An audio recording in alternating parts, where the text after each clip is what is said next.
Welcome everyone to our NCAA Social Series. I'm Andy Katz. Pleased to be joined by DeeDee Merritt here in studio. She's the NCAA Director of Leadership Development, and joining us via Zoom, Peter Roby. He is currently the interim athletic director at Dartmouth, so joining us from Hanover, New Hampshire.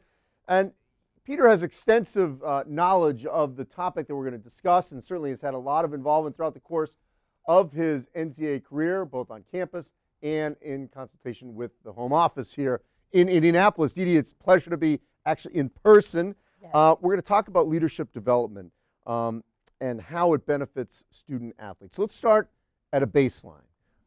What is it?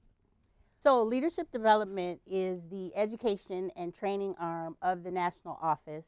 We serve student athletes two ways. Number one, through the direct programs and services that we offer to them. And secondly, through the education and training of those who coach, teach, and lead them. So that we're trying to do our part to provide a holistic learning experience for our student athletes. So throughout the course of this pandemic, everything's been interrupted and disrupted in various ways. How has the program been sort of adjusted, if you will, because of everything we've had to deal with, not being in person the way we are?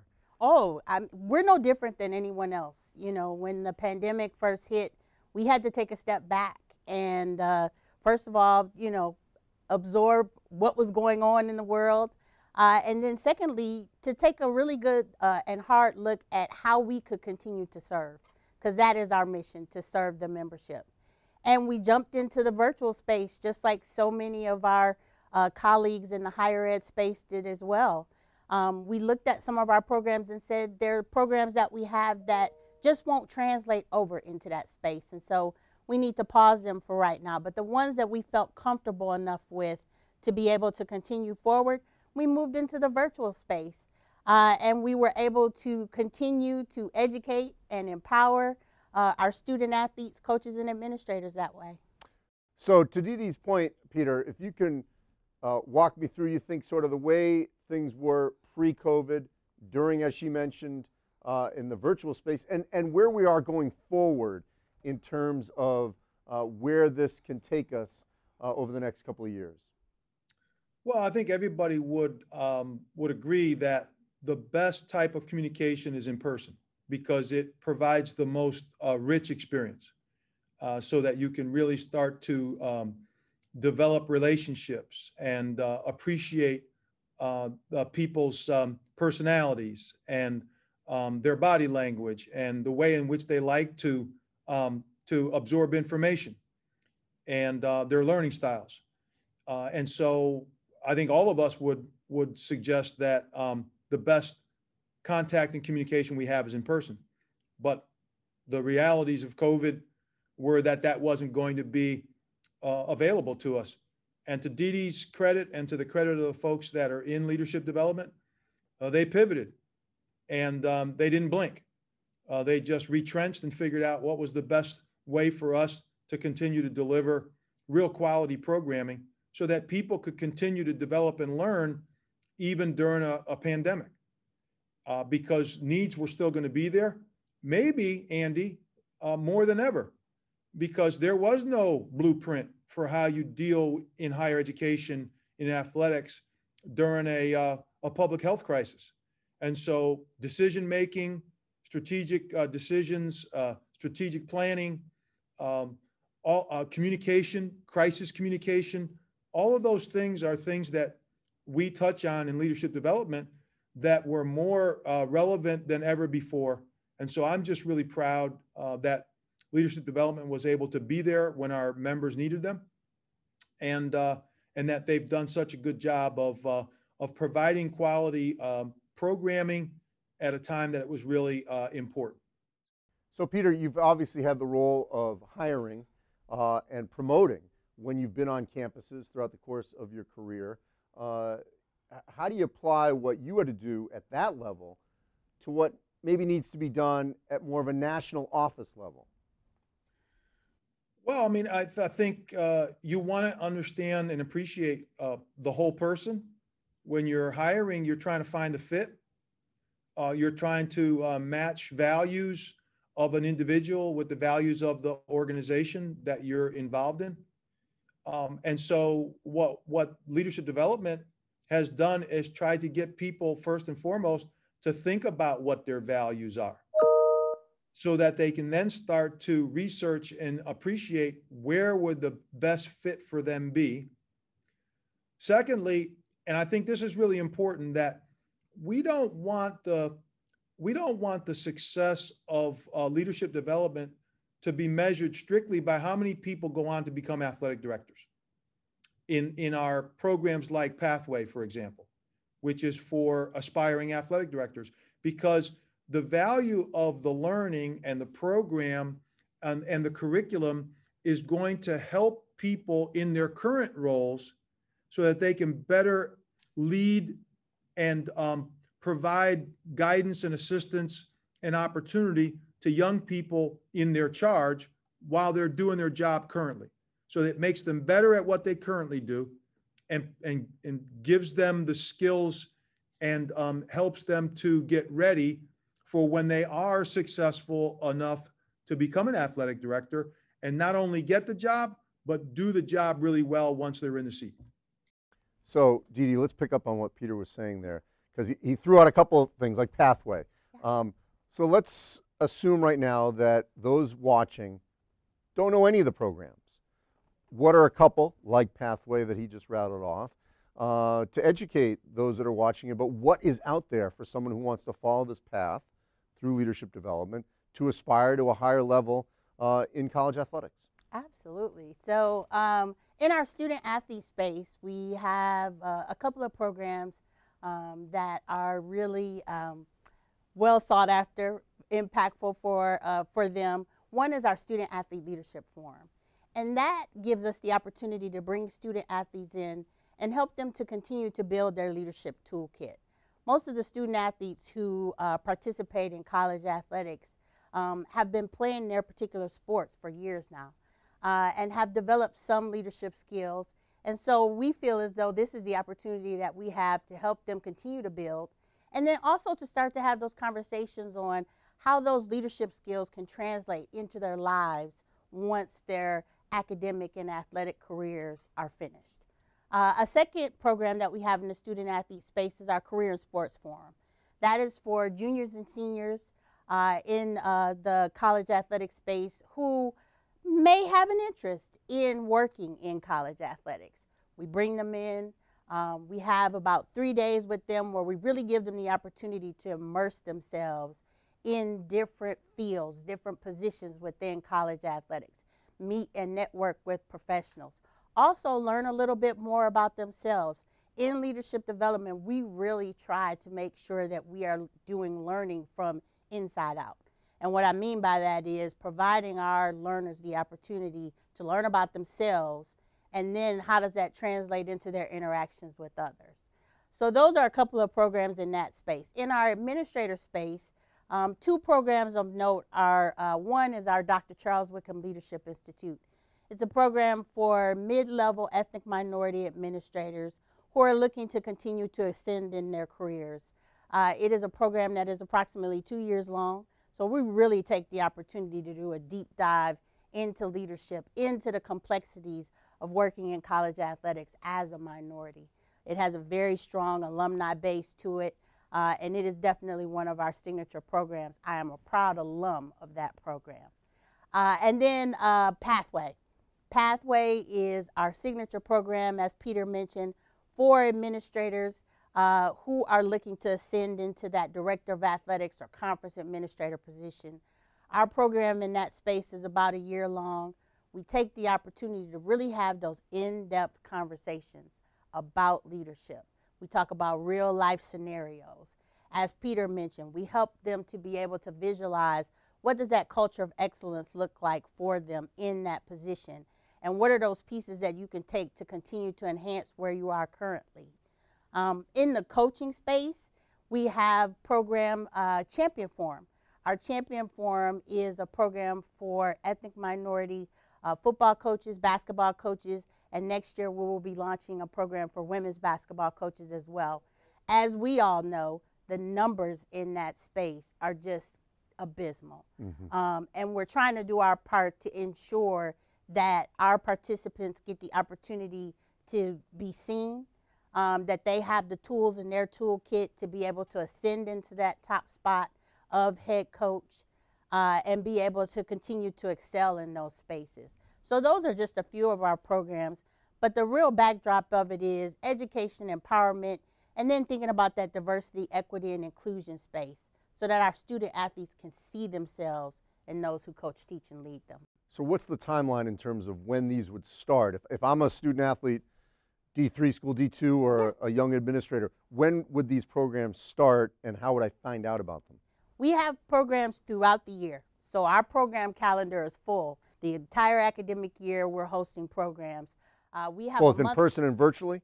Both in person and virtually. Yes, we are slowly inching back out into the in-person space and could not be more excited about that. We have a monthly newsletter where we send out information to administrators and coaches at our membership institutions. We, in partnership with our partners here in communications, send out information pieces through our social media channels, our news channels. So we cast a pretty wide net information-wise and making sure that our student athletes know when our programs are taking place, as well as our coaches and administrators. You know, Peter, one thing that DeeDee said that I think is so critical is having that diversity of knowledge within your space, if you will, whether you're administrator or coach. You know, as you know, so often coaches decades ago, oh, you're going to hire a recruiter. So then that's all you would do, and then you get labeled that. In today's coaching, I don't care what sport, you have to basically not just know how to coach and recruit, you need to be pretty savvy in the social media world, in the branding, in the management side, maybe the business side, because so much has changed in just coaching, let alone administrating. How much can these programs that DeeDee is highlighting really enhance the ability for that candidate to be successful, whether as a coach or as an administrator?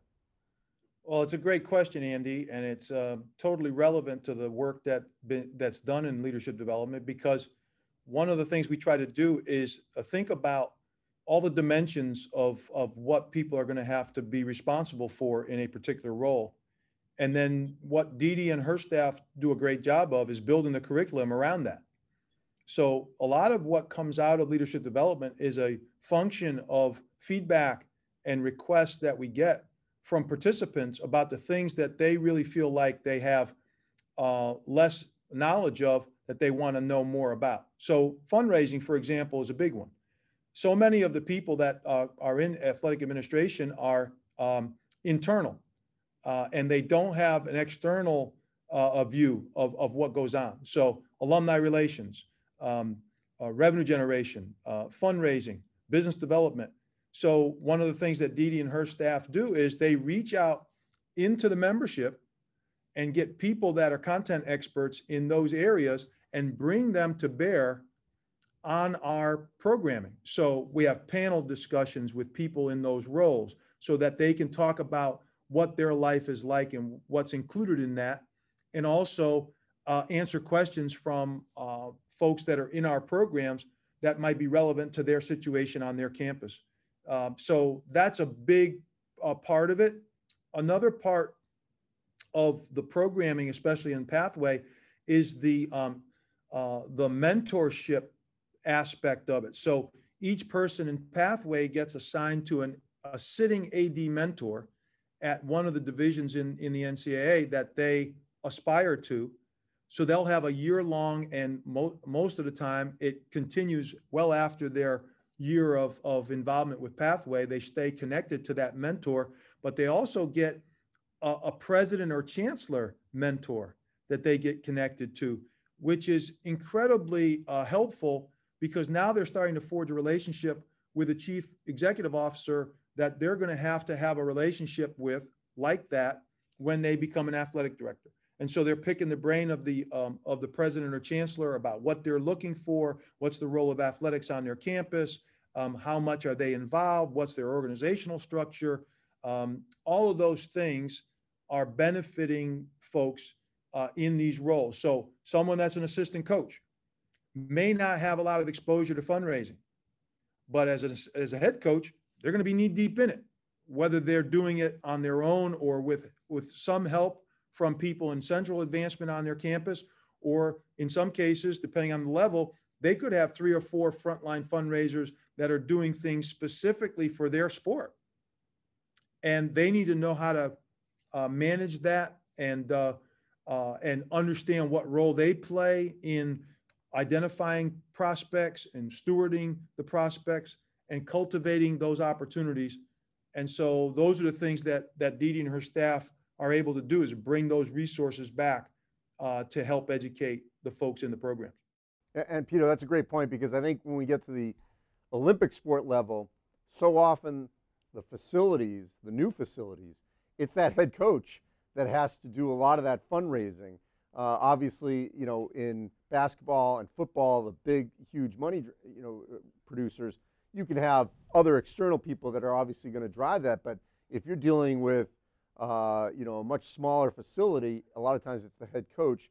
DeeDee, this is not a replacement for an MBA, but it sounds like to me it's a complement. Or if maybe you don't get an MBA or something like that, that this can basically almost be like a post-grad kind of education into the college athletic space. How much am I right in that that's where this is sort of helping?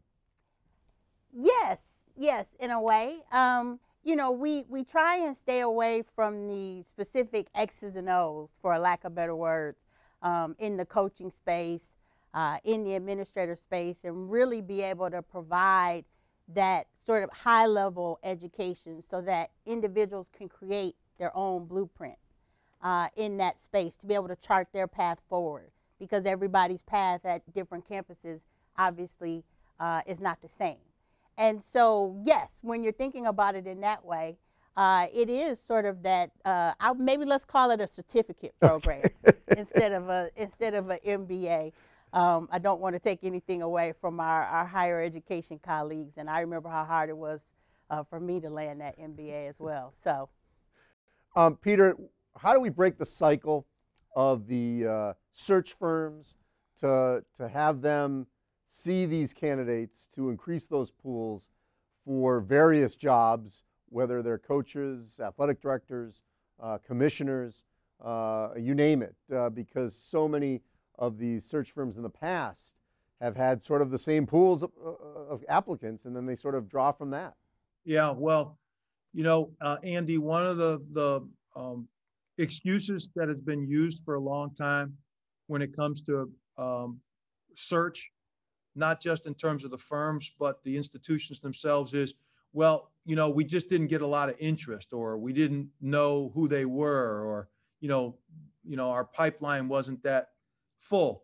And that's no longer an excuse, because leadership development offers the Leadership Collective, which is a database of real quality people of color who are in our profession, that shows just how much they've accomplished, who they are, if they've written things, if they've been in the media, what kind of background they have in terms of the level that people might be searching for. It's a searchable database that allows people to be identified, and that search firms can get access to it, as well as people in athletic administration or at the president's level. So conference commissioners can be looking into those, into that database as well. So there is a robust database that's searchable. And so there's no longer an excuse that we didn't know who they were, or we didn't know where to go look. The second thing is, I think that's one of the reasons why having mentors, people get to know who's out there in the industry and really create relationships with them, because nobody's going to hire someone if they don't feel like they know them, or no one's going to recommend anybody for a position if they don't really feel like they know who this person is, because their reputation's at stake when they're going to go ahead and recommend somebody. So the mentorship programming that goes on within leadership development, the network within the cohort of people that go through these programs is so inspiring, because we have people that have gone through programming, and DeeDee can attest to this because she's an alum of one of the programs. They still are in touch with each other, and they reach out to each other to try to offer support and help and referral, recommendation, because they really have gotten to know each other in the course of the Charles Whitcomb Leadership Institute. That's a 2-year program that people are connected. And in Pathway, it's a year-long program, and they come together on numerous occasions to get to know each other and help each other. All right, so I want to end with this. First you, Peter, and then DeeDee.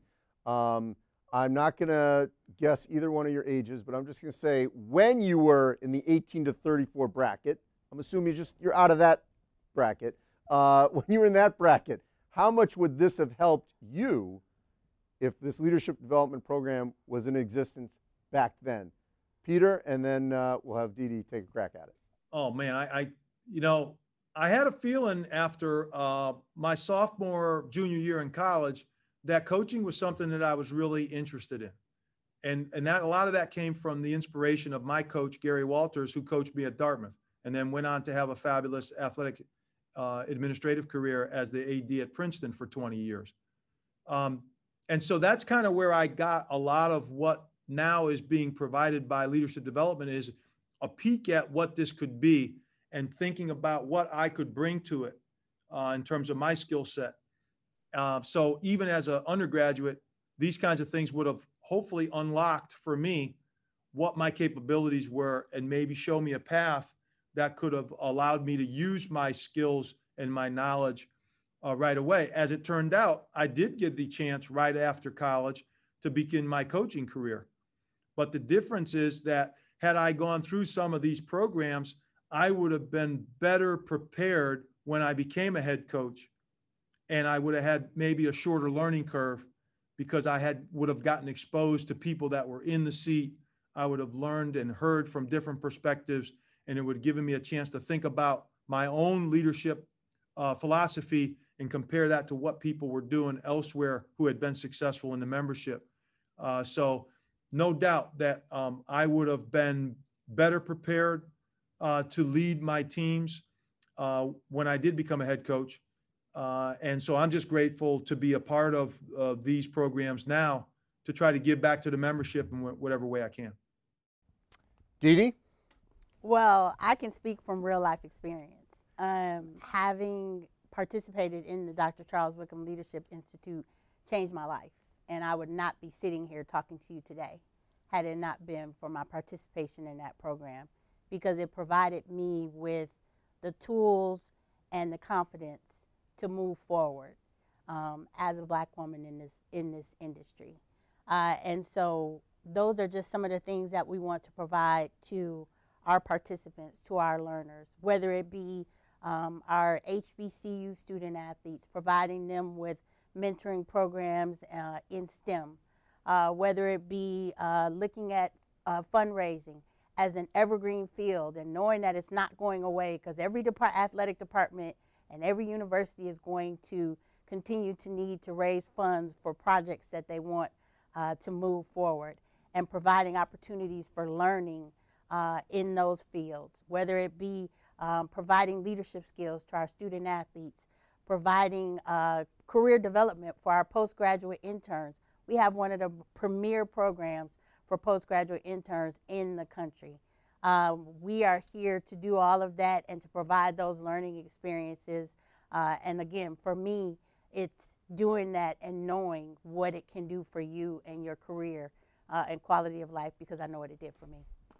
Well, I'm going to tell you this, and I appreciate DeeDee and Peter, that you can't watch our show over the last 18, 19 months, whatever it's been, and not be educated on what is available to student athletes, administrators, internal, external, across the country at all levels of college athletics, because I feel like every week we are peeling back the onion of another layer of services that are out there for everyone to better themselves in their profession and outside, and also, of course, stay healthy, because we've been covering quite a bit of that over the last year and change. And as always, you can go to ncaa.org/ YouTube.com/social series, where all these shows are archived and you can learn even more about leadership development and everything else that we cover at the NCAA. Thanks for watching, everyone.